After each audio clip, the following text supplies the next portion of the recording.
Hey guys, is that fan too loud? Let's move on. Today I want to talk about the transactional nature of female love. And a lot of you guys know this. This is sort of baseline evolutionary psychology or pimp knowledge. But it is something that is profoundly true. And especially you younger cats out there that are, by the way, very smart when it comes to this stuff. You learned a lot more earlier on than I did.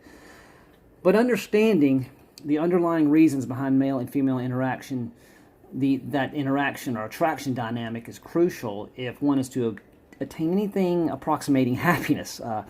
This is especially true for men in this world today. A world that has trained men to believe all sorts of misguided notions and outright fantasies about the gynocracy in which we live, and the world we live is predicated. When an average man gazes upon a female within his species, he's driven subconsciously, if not consciously, by the reproductive capabilities of the object of his desires. He is taken in by her various signs of fertility like youth, healthy skin, large, supple breasts, best suited for the nourishment of his children. Now, when she's young, fertile, and pretty, he is pulled visually to her. And add empathetic, tidy, supportive, and generally helpful, and that cat is sold and he's not going anywhere. Nothing else really matters. We are unable to separate the female from these characteristics because they are part of her as a human being.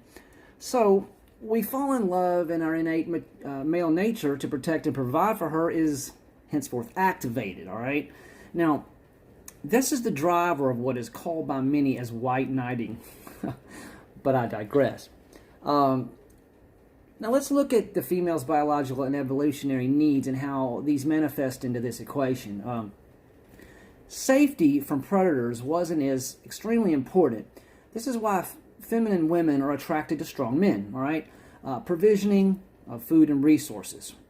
This is why women want men that can earn money and build things. Also, regardless of what they say when asked, they prefer men with an inflexible, tough attitude, which is the opposite of emotional awareness, right? Men that are emotionally vulnerable are perceived by females as weak and therefore cannot protect her. This explains why when a man gives his emotions over to a woman, she leaves his ass. If she can still attract an emotionally stronger man or a man with more resources. Now, do you see the difference? The man loves her, her actual self. He cannot separate her from those characteristics as they are a part of her. In the case of the man, he is loved for what he can do for her, not who he is. An entirely different reason, right?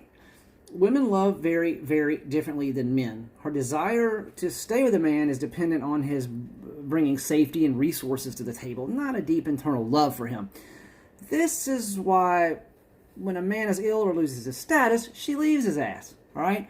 When she perceives weakness, she looks to trade up. Now, this is nature's way of making sure she's going to be taken care of, all right? Nothing inherently wrong with it. The female leverages sex and reproduction against him in return for his provisioning. It really is that simple. We're objectified for what we have, not necessarily our bodies. We can be, but it's not that. We get objectified for what we have.